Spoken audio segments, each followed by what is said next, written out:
Again, we are dealing with the knowledge of yourself.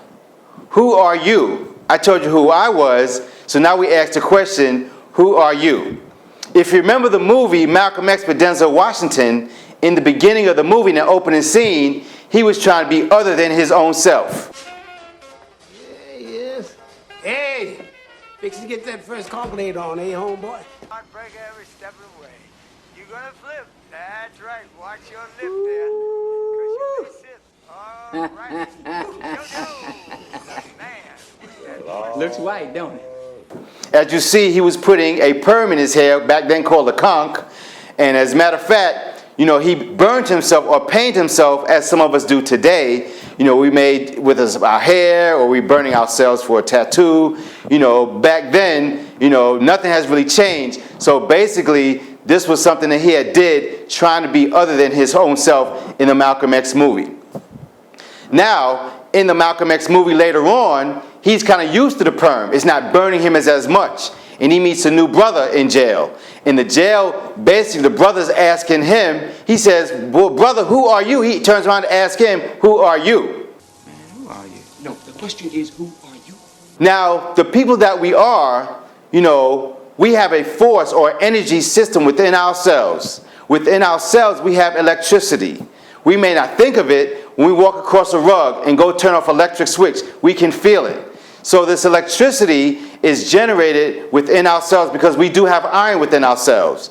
In a movie called The Matrix, you had a character played by Lawrence Fishburne called Morpheus. So Morpheus was explaining about the real world. And in the real world, he said we generate more body electricity than a 120 volt battery and more BTUs than 25,000, more body heat than 25,000 BTUs. In another movie, in explaining about electricity, we had we had Obi-Wan explaining to a young Luke about the Force and what the Force is. The Force, basically, in a Star Wars movie, is talking about God. Side of the Force. The Force?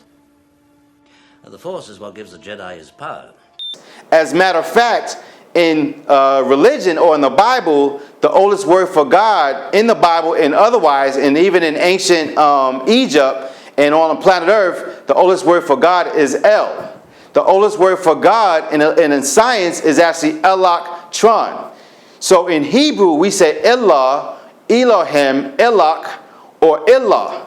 When Jesus went across, he said Ilaha. My God, Ilaha, Ilaha, Lana Sabachthani. My God, why hast thou forsaken me? Or really is, my God, why am I in this forsaken place? That's what Thani actually means. So Elok, Tron. Tron means something that's moving. So Elok is the original force, and Tron is something that is in motion. So on a subatomic level in quantum physics or subatomic physics, they say that electricity or electron only is a negative force. But on a smaller level, it actually projects energy as well. Just as you would turn on your electric light, projects energy, projects light. As in a sound, it projects sound. So therefore, when we say the electron only receives energy, that is not 100% correct. I believe it was in the 50s when they started exploring what they call quarks. They found that the electron also projected energy as well as received. They called it a neutrino or an anti-electron on a subatomic level. So it's interesting because when we think of male and female, the male is like the electron and the woman is like magnetism. And it shows in our physical bodies. The male body basically projects like a centrifugal force, and the woman basically receives like centripetal force. We only have two forces in the universe. Centrifugal, which gives off energy, and centripetal, which receives. Just as a man plants his seed in a woman, and then it grows, the same as a farmer, plants a seed in the ground. You can't grow a baby without a seed being planted. So the man's physical body projects and the woman's actually receives. So in the ancient cultures, you found what they call the science of the universe for the word Ra, who is the ancient god of ancient Egypt. Actually, in hieroglyphics, his name is actually Elah. It's an A as an arm, L, as what looks like lips, and then a circle with a dot in it, which is actually a helium ball. So it's actually ALH, Ilah, but it's pronounced with the E. So that's how we get the word electron, and it was also explained in Star Wars, and it was explained as the Force. Now, we are all born on this planet Earth, to do something in life. We always ask, what is the most important day in your life? Most of us say our Mother's Day, which of course is correct, or our children, or our loved one. Of course, if you're a man, your woman, or if you're, vice versa, female, your man, or sometimes you may, your father's birthday, but actually, the actual truth is your birthday, you. That is the most important day in your life, because that's the day you will never forget. Your children may forget you. Your parents may, when you go to college, you'll be like, oh, it's my mother's birthday, my father. You never forget your mother's birthday, pardon me. But you may forget your father's or others, your brothers and sisters. You never forget it, but you have to be reminded. But on your birthday, you wake up on that day remembering, wow, this is my birthday. This is a special day. What am I here to do? So we always ask the question in the threefold. What is it that you could do with your physical hands? A couple of years ago, we had Katrina. And Katrina basically challenged us. If everything was broken down, what could you do with your hands? What have you mentally been trained in? The spiritual aspect is what you were born to do. And this is based on an agricultural system which goes back to ancient Egypt, from our original Native American family, which some scholars say we actually landed here on the planet Earth. In a book called Enoch, it talks about these angelic beings. In another book called The Voice of Our Ancestors by a Cherokee sister, says that some angelic beings, or also known as gods and goddesses in mythology, actually landed in America. Archaeologists bear witness that there is some landing strips in the Nazca Plains. When the massive flood came, then a lot of us moved from the Americas and then chose the best part of the planet Earth, which of course was Africa. We began to rebuild. And we rebuilt based on what? On the 12 constellations. All of us are born under one of those 12. And why 12? It's basically an agricultural system which is based on the beginning of the year, which starts for spring.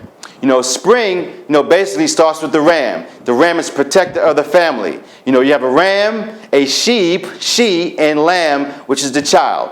The ram represents in government the Department of Defense. When Obama gets in, he picked 12 executive branches. Then you move to the symbol of the bull, when all the cattle were being born. That represented the Department of Treasury. Why? Because when you have a lot of cattle, you have a lot of wealth. They produce leather, they produce meat, they produce dairy. In the modern day and time, Department of Treasury, that would be considered Wall Street, which they did get a bailout. When you have a great business, it's called a cash market. So on and so forth, based on those different 12 tribes of Israel, or the 12 disciples of Jesus, or the 12 constellations, you deal with the ram, Department of Defense. With the bull, you deal with the Department of Treasury. Then you deal with the Department of Education, Department of Housing, Department of State, which is our ambassador, which is the lion symbol. Then agriculture, which is deal with clothing and food. Then you deal with Department of Justice, which is the scales. Department of Commerce, which is air, land, or sea. Originally, what they call the eagle or Scorpio originally was a bird. So you like UPS, you have air, land, and sea. Then you have the horse, which is Department of Transportation. Then, of course, you have the training, which is the goat boat, which is the dog on a boat. You're trained like the Marine Corps. Then, of course, you have the Department of Energy, which represent the age we're in today. What they call the age of Aquarius. Then, of course, last but not least, we have a Department of Health, which is the two fish, or in the constellations, it actually looks like the caduceus, which is two cobras around a pole, which is the Department of Health symbol. And those are the 12. And of course, in a movie called Battlestar Galactica, they talked about those 12 human beings. They didn't look strange, that came from another constellation, dealing with high technology, dealing with the pyramids. Modern day society is just catching up to our ancient society, which is more advanced than today's society. So when we say, we came from another constellation or somewhere else, yes, of course, that's possible. It's called, in ancient Egypt, the boat of a billions of years. But anyway, we deal with the here and the now, And of course, with locked in our DNA, you know, we have how we built those pyramids, which was high science. They didn't drag no stones because that is impossible. And there are pyramids all over the planet Earth. You know, in China, Japan, Native America, you know, Mexico, so on and so forth. You know, so there, you know, we have dealing with the power of the knowledge of yourself. Who are you? Who am I? Who are we? We are the family of the universe and the planet Earth.